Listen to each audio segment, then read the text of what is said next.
وسلم وبارك على محمد وعلى آل محمد.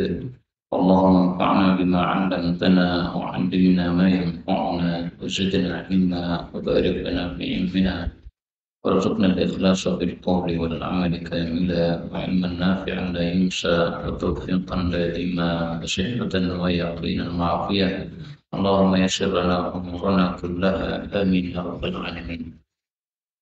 Alhamdulillah kaum muslimin rahimani wa rahimakumullah. Kita lanjutkan pengajian kita Taqrib Wahdatul Ummah yang ini merupakan ringkasan dari kitab asalnya Wahdatul Ummah.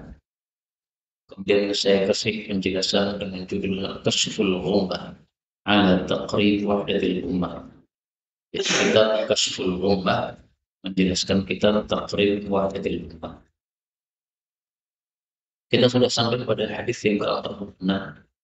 فقال المؤلف حفظه الله تعالى ونفعنا به وبعلومه في الدارين آمين. عن أبي هريرة رضي الله عنه أن النبي صلى الله عليه وسلم قال الناس para manusia itu tabar mengikuti Quraisy terhadap orang-orang Quraisy fi hadha sya'ni dalam masalah ini, yaitu masalah kekhilafahan atau kepemimpinan. Apa maksud hadis ini? Maksudnya adalah muslimuhum, orang muslim mereka, tabaun mengikuti li muslimihim terhadap orang muslim mereka. Wa kafiruhum, dan orang kafir mereka, tabaun juga mengikuti li kafirihim terhadap orang kafirnya mereka. Kaum muslimin rahimahumullah, hadis ini masih membicarakan dalam bab tentang al-a'immah min Quraisy. Pemimpin atau khalifah atau amirul mukminin itu harus dari suku Quraisy. Jadi orang-orang Jawa seperti kita ini tidak pantas menjadi khalifah atau amirul mukminin. Seluruh dunia, semua umat Islam semestinya dipimpin satu orang. Nah, satu orang itu adalah khalifah atau amirul mukminin semestinya. Sekarang ini nggak ada khalifah, nggak ada amirul mukminin. Ini adalah kesalahan fatal umat Islam. Rasulullah dulu ketika masih hidup, beliau yang memimpin seluruh dunia. Beliau wafat, belum sampai dikuburkan jenazahnya, mereka para sahabat sudah sepakat mengangkat Abu Bakar sebagai khalifah. Abu Bakar sebelum wafat, dia mengangkat Umar sebagai khalifah. Umar sebelum wafat ditanya mengangkat khalifah atau tidak. Beliau mengatakan, saya tidak angkat. Tapi silahkan ini anggota majelis syura untuk musyawarah siapa yang dijadikan sebagai khalifah. Akhirnya beliau wafat, mereka sepakat mengangkat Utsman sebagai khalifah. Utsman wafat, maka mereka mengangkat Ali bin Abi Thalib sebagai khalifah. Maka disebut Khulafaur Rasyidin 4 orang. Ali wafat, akhirnya mereka sepakat mengangkat putranya Ali, Hasan bin Ali, jadi khalifah. Dan seterusnya. Rasulullah dari kalangan Quraisy, Abu Bakar orang Quraisy, Umar orang Quraisy, Utsman orang Quraisy, Ali orang Quraisy, Hasan bin Ali. Habis itu Hasan bin Ali melengsarkan diri, digantikan oleh Muawiyah. Muawiyah orang Quraisy. Muawiyah mengangkat anaknya Yazid bin Muawiyah orang Quraisy.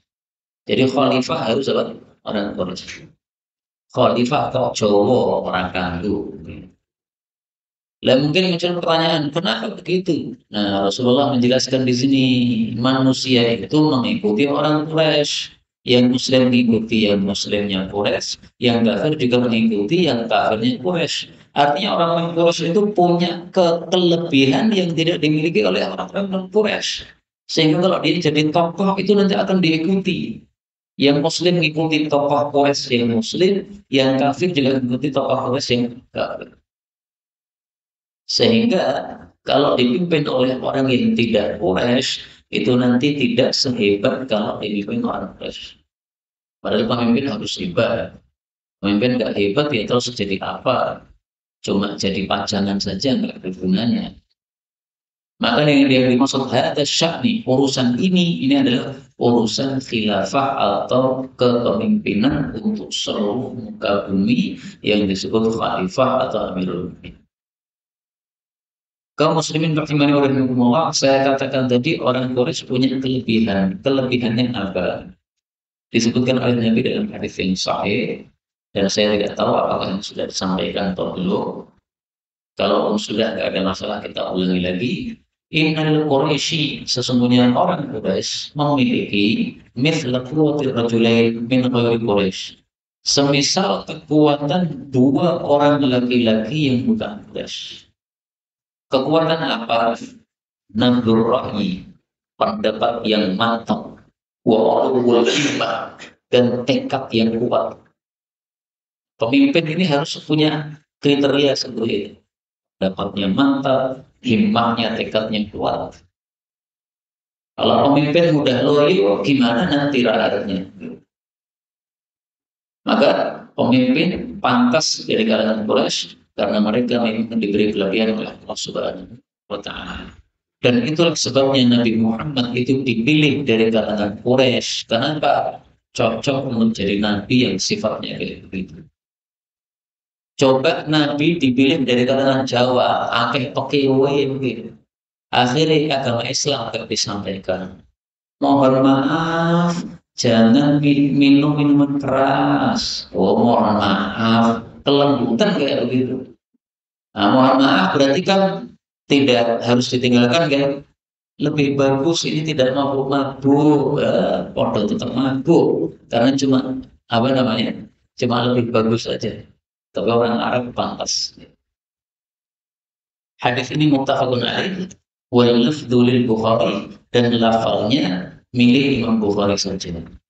Nah, perkataan beliau bahwasanya lafal hadis ini milik Imam Bukhari saja, ini saya komentari di bawah. Bahkan yang benar al-lafdhu lahuma. Lafal hadis ini diriwayatkan Bukhari juga diriwayatkan Muslim. Kalau nggak percaya silahkan lihat Sahih Muslim nomor 1818. Wallahu.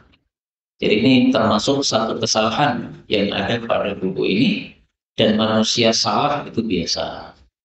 Sehingga saya menyampaikan ini salah, ini bukan berarti saya kurang adab kepada penulis kitab ini, enggak. Ulama salah itu ya biasa. Ulama kan manusia. Yang tidak boleh salah cuma Nabi sama malaikat. Tidak mungkin salah, maksudnya tidak mungkin berbuat maksiat. Tapi kalau apa namanya ulama, maka salah bisa, maksiat juga bisa. Kalau muslimin rahimahumullah, tapi ini nggak begitu penting. Jadi sebenarnya ini walau tulis Bukhari ini nggak perlu semestinya dihapus. Tetapi karena ini saya hanya meringkas kitab, maka saya menulis apa adanya sesuai tulisan asal. Kalau ada kesalahan-kesalahan, saya hanya mengutipnya atau menjelaskannya di bawah supaya tidak mengubah kitab yang bersama. Itulah adabnya pentaklik atau penjelasan terhadap kitab, itu tidak mengubah kitab asli. Kemudian hadis 47, wa ani bin Umar radhiyallahu anhu an Nabi sallallahu alaihi wasallam qala la yazalu, tidak henti-hentinya hadzal amru, urusan ini, yaitu khilafah atau amirul mukminin fi Quraisy, untuk orang-orang Quraisy. Maka selagi masih ada finnasi, di kalangan manusia, itsnaini, ada dua orang. Hadis muttafaqun alaih. Jadi hadis ini lebih menegaskan lagi, manusia di atas muka bumi yang luas ini, kalau masih ada dua orang, maka tetap khalifahnya atau amirul mukminnya harus dari kalangan Quraisy. Kapan boleh amirul mukminin bukan dari kalangan Quraisy? Kalau sudah tidak ada lagi orang Quraisy. Tapi selama masih ada orang Quraisy, maka berarti yang berhak menjadi khalifah adalah orang Quraisy. Kalau ada orang Quraisy tetapi semuanya kafir, yang muslim habis, nah, saat itu silakan mengangkat khalifah dari kalangan non Quraisy, silakan. Karena orang kafir tidak boleh dijadikan sebagai orang pemimpin. La tattakhidul kafirina awliya'a min dunil mu'minin. Awliya. Allah Subhanahu wa taala mengatakan pada surat Al-Imran ayat 28, la yattakhidul mu'minuna al-kafirina awliya'a min dunil mu'minin. Janganlah orang mukmin menjadikan orang kafir sebagai wali-wali, pemimpin-pemimpin dari selain mukmin. Karena siapa yang melakukan hal itu, maka Allah tidak butuh kepadanya. Allah berlepas diri kepadanya. Nah, maka ini dalil bahwa kalau semua orang Quraisy yang ada di atas muka bumi, semuanya kafir, maka saat itulah kita boleh mengangkat khalifah dari kalangan Quraisy, dari kalangan Jawa, sedang pesek, atau karena memang tidak ada orang terus lagi. Kata-kata ini, maka nafina sifna ini saya kira ini termasuk kesalahan juga. Karena dari sisi bahasa Arab, mestinya bukan ifna ini, tetapi ifnami, mestinya begitu. Maka saya curiga ini termasuk kesalahan kutip wallahu a'lam. Dan saya cari dengan lafal seperti ini dalam kitab-kitab hadis yang populer, saya menemukan. Cara nyarinya gimana? Paling gampang seperti ini, kita copy, kemudian kita cari di sini teropong oleh pencarian, kemudian kita cari di sini ada mutul hadis, kitab-kitab hadis. Ada enggak yang lafalnya seperti itu? Nah, dicari oleh Maktabat Syamil. Kalau sampai terakhir tidak ada hasil, berarti lafal seperti itu nggak ada. Nah terus kalau lafalnya nggak ada, kok ditulis dalam buku ini? Ya ini berarti salah tulis. Pas menulis ifnani, tiba-tiba penanya bengkok. Jadi ya isnain. Secara bahasa salah. Kenapa? Karena kana ini adalah fi'il. Nah, berarti ifnani sebagai fa'il. Fa'il harusnya marfu tandanya alif bukan ya. Loh, tapi ada kok di sini. Ada, betul. Tetapi dalam riwayat Sunan Kubra Baihaqi, bukan muttafaqun alaih. Bukan apa? Muttafaqun alaih. Maka kalau di sini muttafaqun alaih, ya lafalnya juga maka nafin nasif nih. Sehingga ini bagus kalau saya tambahkan ya. Wal lafdhu lil bayyinati. La yazalu hadha al-amr fi Quraisy ma kana fi an-nas ithnaini. Wa fi riwayat ad-Darimi dalam riwayat Sunan Darimi ma baqiya min an-nas ithnani. Nah, ithnani. Ini saya katakan tadi secara bahasa salah ya. Tetapi karena ada dalam Sunan Baihaqi, maka kita jangan cepat-cepat menyalahkan. Loh kok ternyata ada ya? Oh berarti bisa ifna ini. Lah terus untuk bisa pakai iya gimana? Padahal di sini karena berarti kan sebagai fa'il. Nah di situ kalau saya ditanya saya nggak bisa jawab. Kok dibaca ifna ini, mestinya ifna ini secara bahasa. Ini gimana ini jawabnya? Saya nggak tahu. Karena Sunan Baihaqi ini termasuk kitab yang sampai sekarang belum ada yang mensyarah atau menjelaskan. Kalau ada yang mensyarah, saya akan buka kitab syarahnya. Saya akan lihat di situ dijelaskan kenapa di sini ifna ini. Ini mungkin bagi kebanyakan itu nggak begitu penting ya. Allah yang teralif itu nyokong. Tapi ini maksudnya adalah untuk menjelaskan kepada antum bahwasanya lafal hadis itu sebenarnya selalunya fasih. Nah, ketika tidak fasih atau keluar dari jalur adat kebiasaan, itu pas harus dicari sebabnya. Nah, di sini saya nggak ngerti sebabnya. Saya mengaku bahwa dalam hal bahasa Arab saya tidak begitu kuat. Nah, sehingga kalau di sini maka finasi ifna ini kenapa sebabnya saya nggak ngerti. Biasanya masalah-masalah ini saya tanyakan kepada pakarnya. Saya teman pakar bahasa. Ya, biasanya saya tanya sama beliau. Kalau beliau nggak bisa, dia tanya kepada yang lebih pakar lagi. Pernah saya tanya masalah begini dia nggak paham, maka dia bilang tunggu, saya tanya kepada guru saya. Ternyata ditanyakan kepada gurunya dari Al-Jazair, orang Arab asli. Nah, ternyata nemu jawabannya. Nah, maka insya Allah ini termasuk yang apa? Nanti akan saya tanya kepada beliau. Kalau beliau bisa jawab, alhamdulillah. Kalau nggak bisa, mungkin dia akan tanya kepada gurunya. Baik, kembali ke sini. Ini dari sisi hadisnya tidak ada masalah, yaitu hadisnya sahih, muttafaqun alaih. Tapi dari sisi lafalnya, maka nafil nasifna ini bukan lafal yang muttafaqun alaih. Adapun lafal yang muttafaqun alaih, maka fil nasifnani atau maka min hurufnani. Selama masih ada dua orang Quraisy, maka mereka lah yang berhak menjadi khalifah di atas muka bumi. Bumi ini kan luas. Isinya berapa orang? Misalnya isinya 10 miliar orang misalnya. Dari 10 miliar ini, yang Quraisy cuma 2 orang tok ini. Meskipun tinggal 2 orang, tapi kalau dia Quraisy yang berhak menjadi khalifah, dia yang jadi khalifah, jangan yang lain. Berarti Nabi memberikan persyaratan Quraisy ini nggak main-main nih.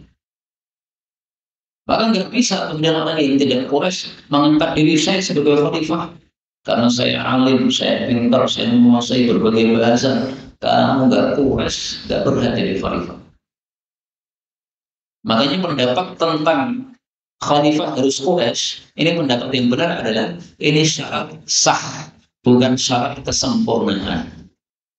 Saya mendengar saudara-saudara kita dari kalangan HTI, Hizbut Tahrir Indonesia, mereka mengatakan Quraisy ini bukan syarat sah, tapi hanya syarat kesempurnaan saja. Ini pendapat yang lemah, jangan diikuti. Terus terang saya cocok sama HTI dalam hal ini. Bayangkan Nabi saja mengatakan di dunia masih ada 2 orang Quraisy, sementara semuanya bukan Quraisy. Mereka lah yang berhak jadi khalifah. Cari 2 orang dari 10 miliar susah kan? Ya mungkin sekarang gampang ya ada WA kan? Tapi tetap susah.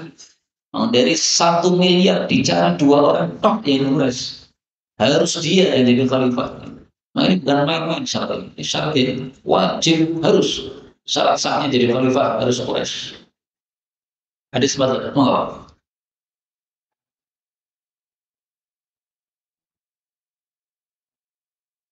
Imam Mahdi dari kalangan Quraisy, betul. Karena Imam Mahdi itu keturunan Nabi Muhammad sallallahu alaihi wasallam.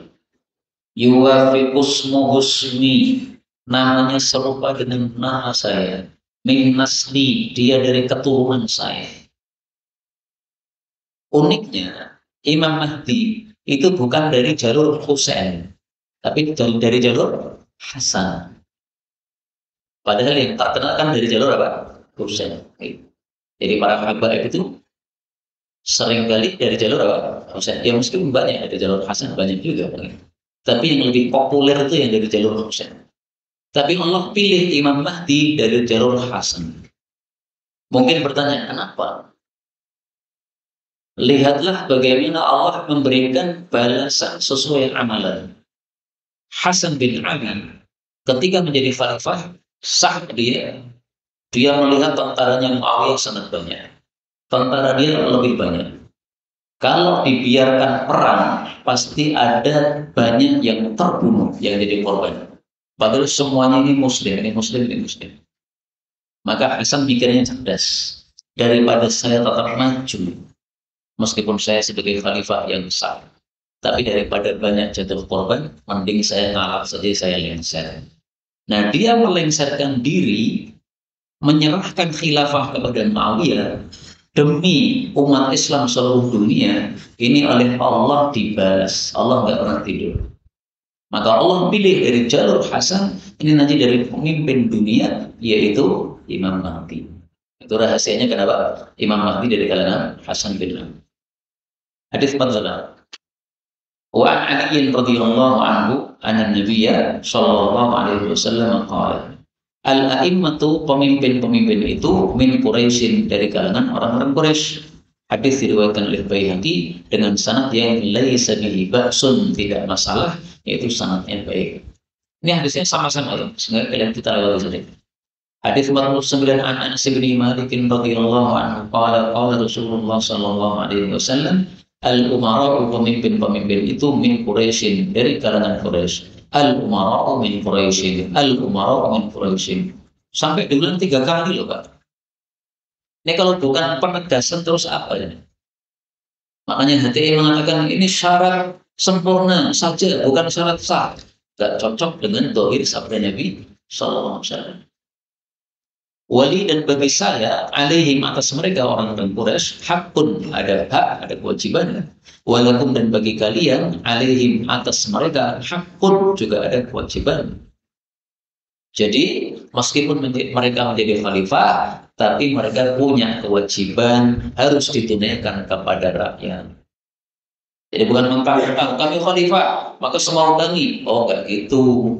Kalian sebagai rakyat punya hak yang mereka wajib menunaikan kepada rakyatnya. Nah, maka dari sini diambil pelajaran, jangan semena-mena menjadi presiden atau menjadi penguasa, kemudian saat pede kepada rakyatnya. Enggak begitu. Nih. Mau buat kebijakan, dipikir dulu yang lama. Mau buat kebijakan, dilihat apakah maslahatnya untuk umat ada, atau maslahatnya justru untuk sekalangan kecil saja, sementara untuk umat malah jadi mafsadat. Makanya dalam Islam para ulama sepakat tidak boleh seorang pemimpin atau presiden memutuskan suatu keputusan kecuali musyawarah dulu sama ulama. Jadi nggak boleh langsung kasih keputusan. Ulama dikumpulkan. Saya ingin buat kebijakan begini. Bagaimana para ulama? Nah, ulama yang memberikan keputusan nanti masukan kepada presiden tersebut. Mestinya begitu. Tapi apakah terjadi sekarang? Saya nggak ngerti, tampaknya tidak. Kemudian Nabi mengatakan, ma'amilu selama mereka melakukan fikum pada kalian bisalasin 3 perkara. 1, selama ilastuhimu apabila mereka dimintai rahmat, rahim mereka merahmati. Wa qasatu dan selama mereka adil idza qasan jika membagi. Yang ketiga wa adalu dan mereka adil idza hakamu jika memutuskan hukum. Jadi artinya orang-orang Quraisy itu berhak menjadi pemimpin, syaratnya mereka melakukan 3 hal. Kalau 3 hal ini nggak mereka lakukan, nanti kepemimpinan akan dicabut oleh Allah dari mereka. Maka pemimpin yang bagus adalah pemimpin yang memiliki sifat 3 ini. Usturhimu rahimu. Kalau dimintai rahmatnya, belas kasihnya, kasih. Mohon maaf Pak, ini yang panjenengan penjara, ini adalah tulang punggung di keluarga kami. Kalau panjenengan perlu penjara, maka kami nggak bisa makan, nggak bisa minum. Tulang punggungnya adalah begini.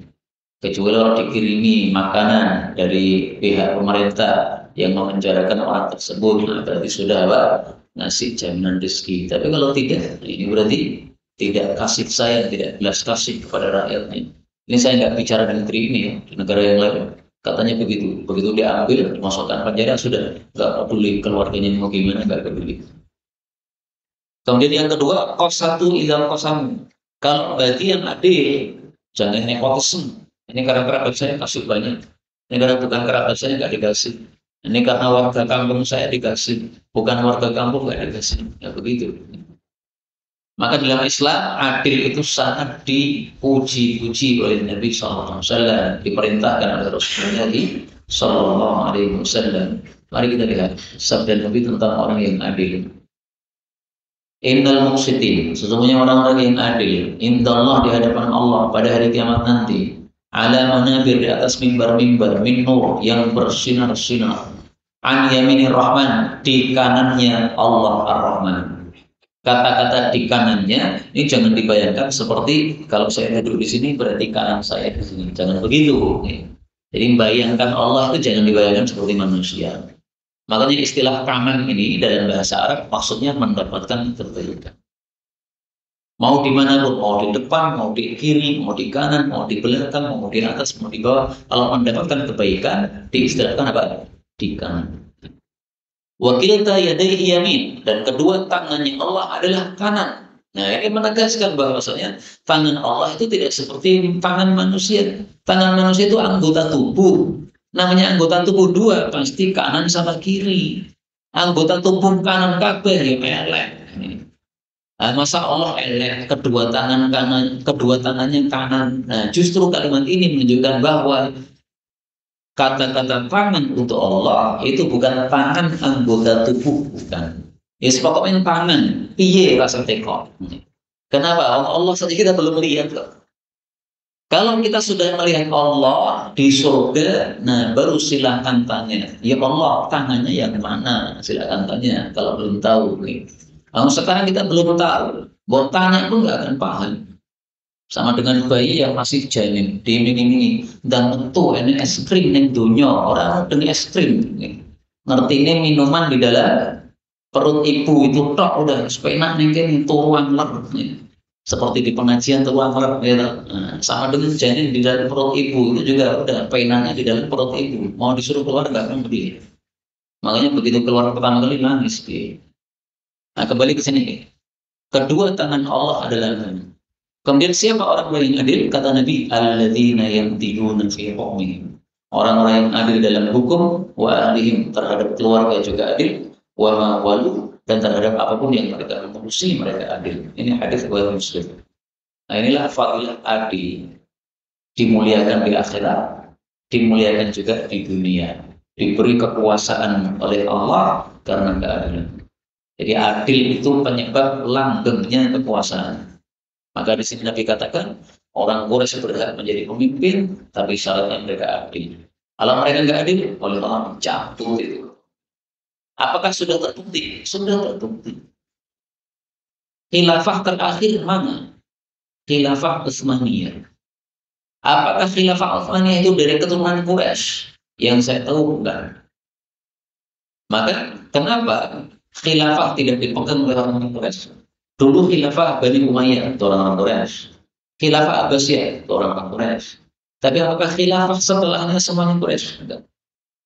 Kenapa kemudian dipindahkan oleh Allah? Karena mereka tidak memenuhi syarat.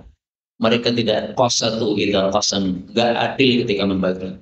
Wa adalu idza hakam, tidak adil ketika menetapkan hukum. Ya Allah enggak itu kayak begitu, dicabut sama Allah Subhanahu wa taala. Hadis ini dikeluarkan oleh Imam Baihaqi dan ini lafal beliau dan juga dikeluarkan oleh Imam Hakim dan Imam Hakim mengatakan hadis ini sahih memenuhi syarat dua syekh yaitu Bukhari dan Muslim dan penjelasan ini disepakati oleh Imam Zahabi. Maksudnya Imam Zahabi ikut mensahihkan hadis ini. Karena Imam Zahabi membaca kitabnya Imam Hakim. Kalau Imam Hakim mensahihkan tapi menurut dia dhaif, dia komentar, enggak, ini enggak dhaif. Tapi ketika dia setuju, maka dia diam. Berarti ketika Imam Zahabi setuju dengan persoalan hadis, ini disebut dengan wafaqahu Zahabi. Ini disepakati oleh Imam Zahabi. Hadis ke-50. Wa an Atha ibni Yasarin radhiyallahu anhu anna Rasulullah sallallahu alaihi wasallam qala li Quraisy. Nabi bersabda kepada orang-orang Quraisy, antum kalian itu awlan nasi, orang yang paling berhak bihadal amri terhadap urusan ini yaitu khilafah ma kuntum selama kalian itu ma'al haqqi bersama kebenaran. Nah ini menguatkan tadi ya. Kalau kalian mengikuti kebenaran maka kalian tetap berhak jadi khalifah. Kebenaran itu apa sih? Kebenaran itu yang datang dari Allah, kebenaran.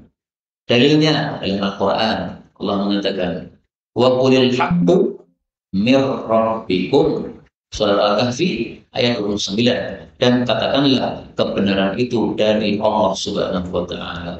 Jadi semua yang datang dari Allah itu kebenaran.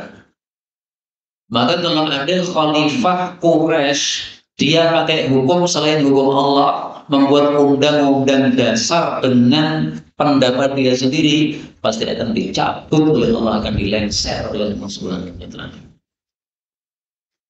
Kemudian Nabi mengatakan illa kecuali an ta'dilu anhu. Kalau kalian itu menyimpang dari kebenaran, fatul hauna, maka kalian akan dionceng, akan dikuliti. Kama tulha, sebagaimana dikuliti hadhil jaridah pelepah kurban ini. Waktu itu yushiru, Nabi menunjuk ila jaridatin, kepada satu pelepah kurma biyadihi yang ada di tangan beliau. Jadi beliau pegang pelepah kurma dengan tangan kiri, lalu beliau sambil menunjuk. Seperti dikulitinya pelepah kurma ini. Betul-betul dikelentai kalian itu, alias dilengser, dioncek oleh Allah Subhanahu wa Ta'ala, sehingga dibredel oleh Allah tidak punya kekuasaan lagi. Dan ini sudah terbukti. Khilafah hancur, kenapa? Salah mereka sendiri, tidak menegakkan hak atau kebenaran Islam. Kalau mereka mau menegakkan al-haq, pasti akan dibantu oleh Allah Subhanahu wa Ta'ala. Hadis dikeluarkan oleh Baihaqi dengan sanad yang baik. Meskipun ini sanadnya baik, tetapi ada cacatnya. Cacatnya apa? Perawinya adalah Atha bin Yasar. Dia bukan sahabat Nabi SAW.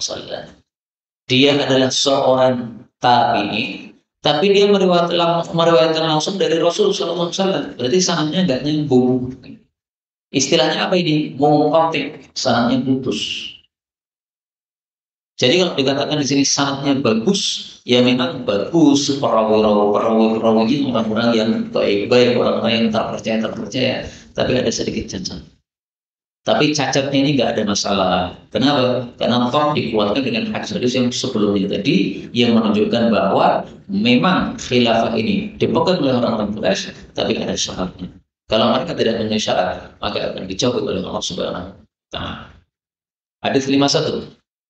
Karena nasun, ada beberapa orang min Rabi'ah, atau dari Rabi'ah, dari suku Rabi'ah. Inda Amr bin As, di hadapan Amr bin As, sahabat Nabi. Faqala rajulun, maka berkata seseorang min Bakr bin Wa'il, dari suku Bakr bin Wa'il.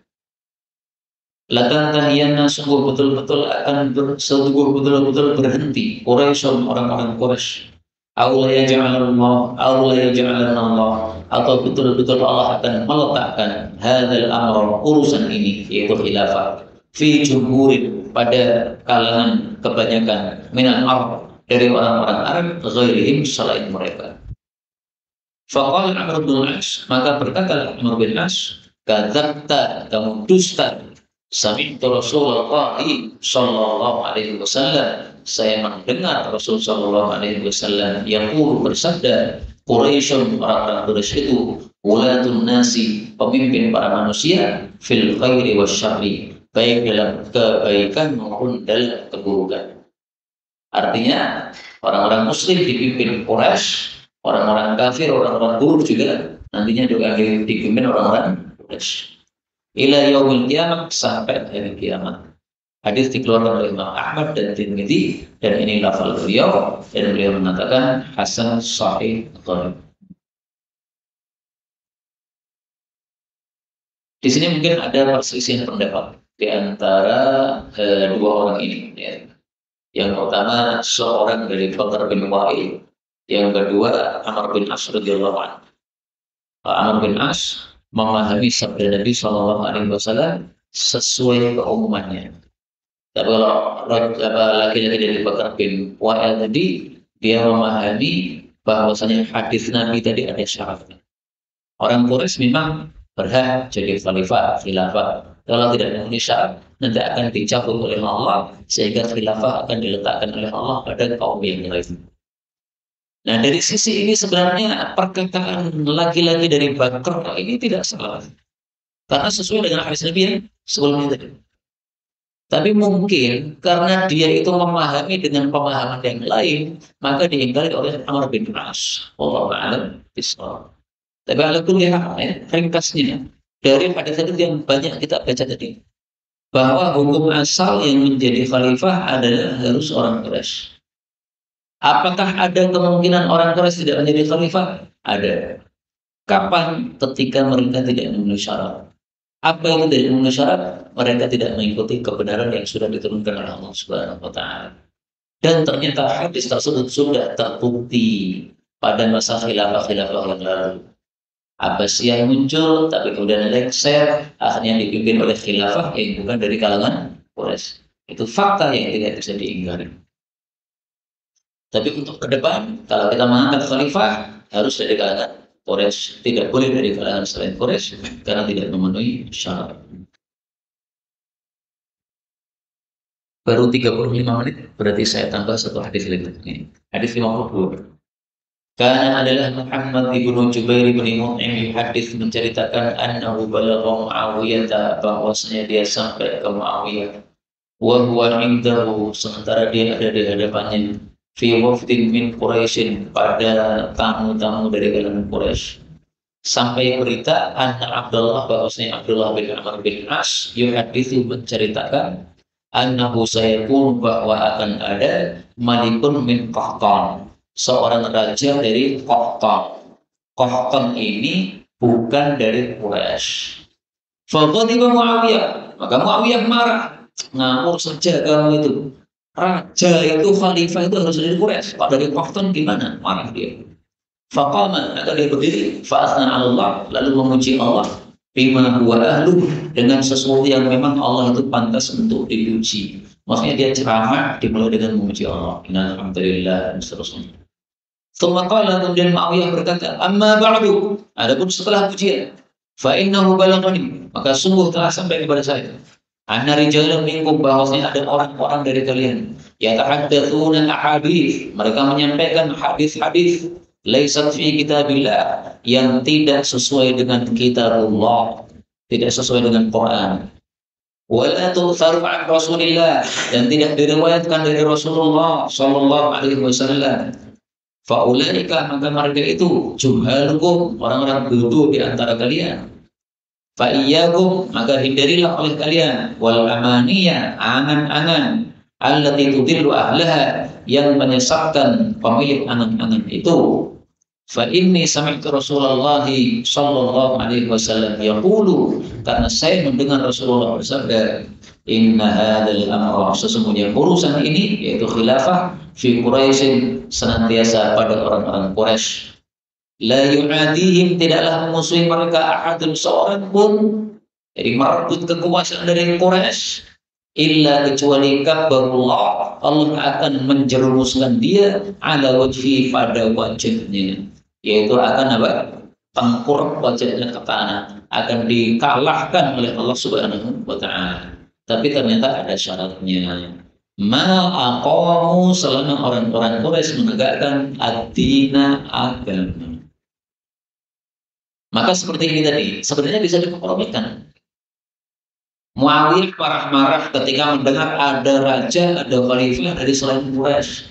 Sementara Amr bin As menceritakan besok itu akan ada suatu kejadian raja yaitu khalifah dari Qahtan. Itu sebenarnya dua pendapat itu bisa digabungkan.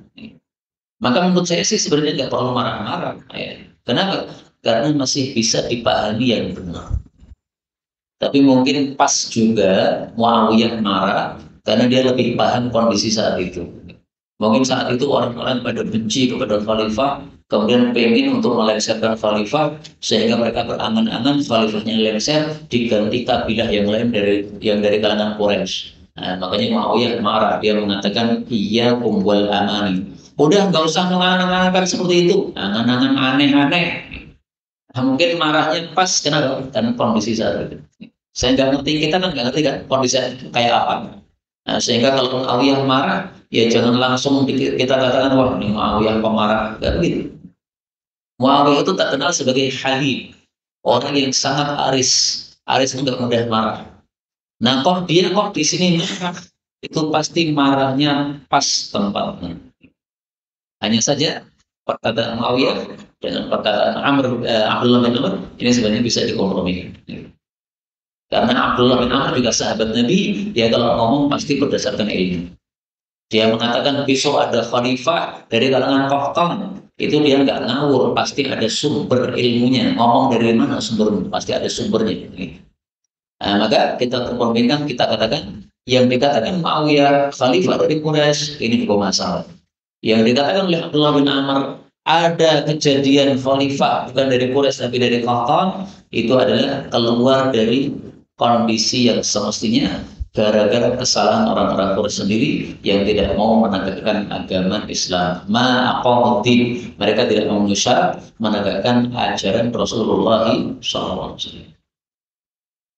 Maka umat Nabi harus mengikuti ajaran Nabi, apalagi orang-orang Quraisy. Mereka semarga dengan Nabi Sallallahu Alaihi Wasallam. Apalagi cucu-cucu Nabi, para habaib.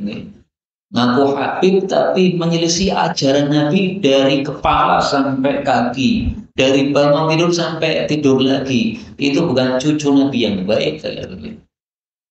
Dari sisi nasabnya bagus, tapi dari sisi amalnya enggak bagus. Allah mengatakan kepada Nabi Nuh alaihi wasallam, "Innahu laisa min ahlik, innahu amalun ghairu shalih." Wahai Nuh, Kan'an itu yang saya tenggelamkan itu bukan dari keluarga karena dia beramal tidak baik. Nah, sama dengan cucu Nabi ya.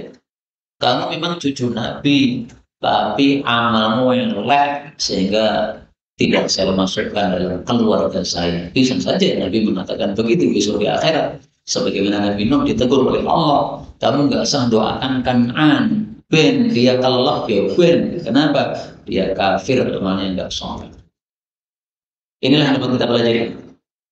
Hadis ini dikeluarkan oleh Imam Ahmad dan Bukhari dan hafalnya Imam Bukhari dan juga diriwayatkan oleh Darimi dan Baihaqi. Benarnya dari Allah, kalau ada salahnya, astagfirullahaladzim lakum. Insyaallah pada pertemuan berikutnya bab yang bertentangan dengan bab sebelumnya, yaitu bab pemimpin dari kalangan non Quraisy.